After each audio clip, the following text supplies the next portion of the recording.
Jace? Yes. You ready to start? This is 60 reasons we know that we won the father lottery. Talk louder. Speak up. Okay, my voice runs at a low frequency. That's good. I want to know. Switch mics. It's not the equipment. Can you hear me? Yeah, better. Okay. All right. Keith unironically wears socks with sandals. We have more nicknames than we can remember how to pronounce, including, but not limited to, Luliacala, Pacacito, the Pacer, the Vers, and Schweg. Smart as he is, Dad decided that a 3-week road trip, putting an 11-year-old and a 14-year-old in the back of a minivan for 9 hours a day was a good idea. He turned that vacation into schooling to entertain the children by implementing mental math as a way to pass the time. Why wouldn't you? Despite a wardrobe consisting almost exclusively of souvenir t-shirts memorializing places he's visited, he spawned 2 of the most stylish kids on the block. Despite his fervent desire to wear his collection of souvenir t-shirts all day, every day, he consistently acquiesces to our mother's non-negotiable styling recommendations. He skipped 2nd grade. He's better at Jeopardy than the contestants. He keeps spiral notebooks of his inventions and innovations, but don't expect to see any unless you're willing to sign as a witness.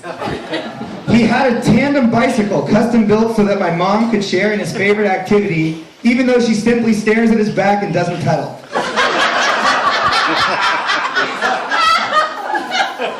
That is true. Nobody appreciates a viral video of people tripping on treadmills quite like Keith does. Have you seen it?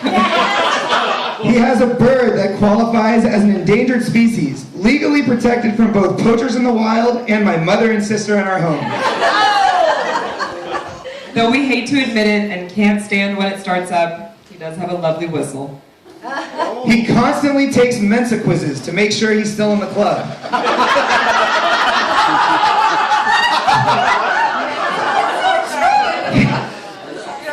He asks science trivia that nobody knows the answer to, nobody cares to know the answer to, and nobody will ever remember. Why is there snow on the tops of mountains even though they're closer to the sun? How cold is absolute zero? We'll never know, even though we've been told 1,000 times. He purchased a tiny piece of Mars, and then made it a plaque, and then put it on prominent display in our home. And then he gave each of us a piece of that Mars to have and hold for ourselves. Earrings, a necklace, and a money clip. Which would be cool, except that Mars rock looks exactly like concrete.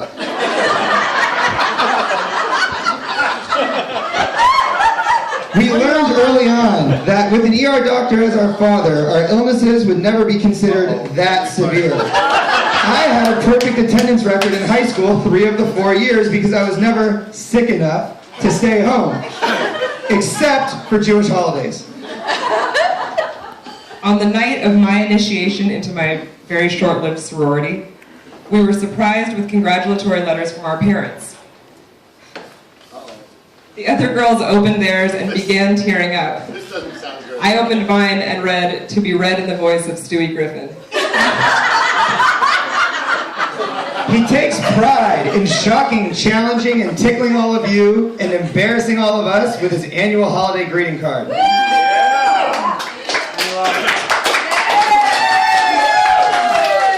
Raise your hand now if you want to be off the list. If you want to unsubscribe, let me know. If you're at a wedding and don't know the limits of the dance floor, don't worry, Keith is circling the perimeter and clapping on beat. He and Barry, seen there, are very close friends. But they also make up the comedy duo Rhesus Sardinicus, the premier emergency medicine stand-up comedy duo in the United States. If you're planning a medical conference, Keith and Barry can feature as attendees, speakers, and entertainment all at the same time. In the house, baby. This is my face. Move for this one. All of you know this. All of you know this. Yeah, this one should resonate. This is an impression of what it sounds like if you called the Stamler house and asked to speak to Keith. I'm Vicky, and she's the caller. Oh, God. Hello? Hi, can I speak with Keith? Hold on. Blue, shut up! Sorry, I think he's in the bird cage. Keith! Keith!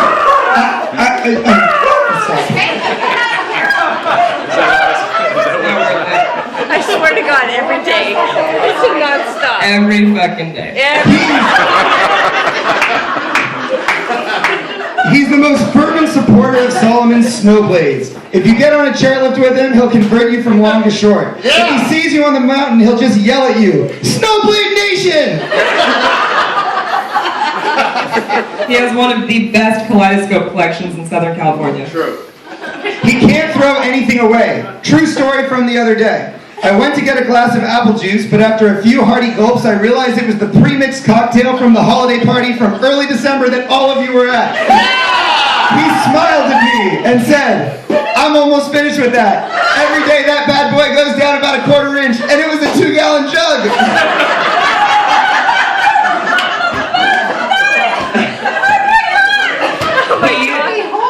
He taught us. Almost brought it on the bus tonight. You'd probably all be throwing up. He taught us humility. While we waited to be picked up from our ritzy private schools and the other kids slid into the front seats of their parents' air-conditioned BMWs, we climbed into the back seat of a 1983 VW van. The front seat, already occupied by a hyacinth macaw, perched where the headrest used to be, on top of a seat covered in bird shit. He revels in a certain activity when a new guest comes into our home. You know the drill. He'll put some yogurt on your finger and tell you to feed it to Blue. Oh my As God. Blue is licking it off and the finger is in her mouth, Keith will gently remind you that Blue can take off your finger in 2 seconds if she wanted, and will showcase Blue's collection of sawed-off keys, nails, and screws that hang in the cage as intimidation. He never stops chasing his dreams. A few examples. He took piano lessons at age 50, bought a motorcycle at 53, and wrote a film treatment at 55. And he went trekking in Nepal at age 58. This year he'll be going storm chasing for his spring vacation. I'd invite you all to join up, but it's sold out. He rode that chopper for a month, but then had to sell it because, quote, it didn't let him feel the wind in his hair. 5 years ago, our dad intended to take the LSAT exam. Not because he wanted to be a lawyer, but rather he wanted to see if he could beat Kevin without studying. Mom talked him out of that one. Pop quiz. Who knows what a trilobite is? Nobody. But David Kramer. I do. What is it? It's We don't know. an ancient fossil. It's the first animal that had eyes. Yes! None of us have any of them. He has 7. 3 of them are fossilized in the office bathroom. He is the 2-term ritual chair of the temple, we think, and is the go-to guy, was the go-to guy whenever the rabbi was having a meltdown, which seemed to be like every other month or so. Another true story. I used to have a problem waking up in high school. My dad used to wake me up in the morning by pouring water on my head and saying, quote, if you don't learn to wake up with an alarm clock, you won't make it in life. He later thought the waterboarding was too much, so he just soaked a washcloth and started wiping my face as I slept. Jury still out. If your kid is getting bar mitzvahed, you want Keith on the beam. He had the 2 best college jobs of all time. 1, the floor usher for UCLA basketball when they didn't lose a game in 4 years, and 2, the animal caretaker at the Playboy Mansion. He can still get you in if you want to go. He can often be seen rolling around town in a 1995 Chrysler Town and Country minivan with no working air conditioning. 1993. Let me remind you, 1993. Let me remind you, he owns 3 patents and is gainfully employed as a physician. Still the best year that Chrysler made the town. Best year. I mean, that was a good year for Chrysler. This is for the Name to Meet folks. If any of you are celebrating something Jewish on a Saturday morning, but yet can't find the requisite Aliyah family members to fulfill Aliyah duties, we all know who fills your void. Keith Stamler. That's me.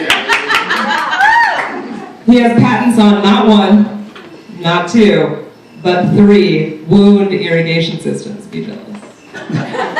Some rules from when we were kids. 1, if you want to watch TV, you have to pack 0 wet samples at the same time. 2, elbows must be on the table when eating. He thought this would help us from stopping spilling.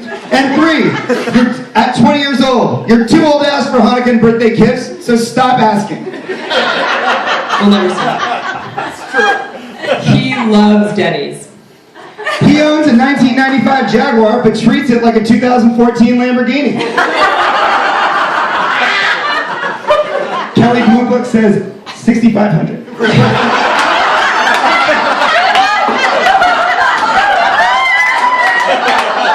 that low mileage? He boasts more camping gear from the early 90s than the Salvation Army.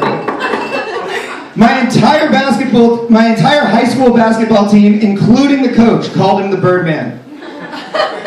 He was frequently a guest lecturer in my elementary school science classes. Without him, I might have never learned lever, wheel and axle, pulley, incline plane, wedge, and screw. Archimedes. Boo. The last story. When I graduated from law school, my dad bought me a huge geode. It's like this tall. Stop for Geo. It was a shocking gift. I couldn't believe it when I saw it, and I asked him, Dad, how much did this cost? He, to my dismay, says, $4,000. I said, Dad, do you know what I could have done with $4,000? He thought for a minute and said, I'll buy it back for 2. I said, you just told me it's 4. What a Jew. What a Jew.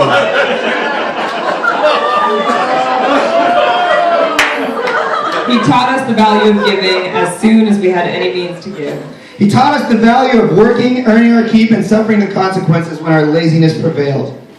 With little to no prior soccer, basketball, softball expertise, and a schedule full of hospital shifts, and getting a small business off the ground, he still found time to coach all of our teams season after season. How hard is soccer, really? He has taken us to some of the most awe-inspiring places in the world. He made sure that Grandma came with us to Africa so that we could experience the savannah with her. Where is she? Over Over here. here. And more importantly, so that we could smoke a joint with her during our first stop in Amsterdam. My dad and I share an accountant named Ralph. Ralph is not a family friend or anything like that. This accountant has hundreds of clients, and he says of all of his clients, Keith plays it the most straight. His quote was, quote, it's almost like he enjoys paying taxes. I mean, I know he's a Republican, but I don't get it.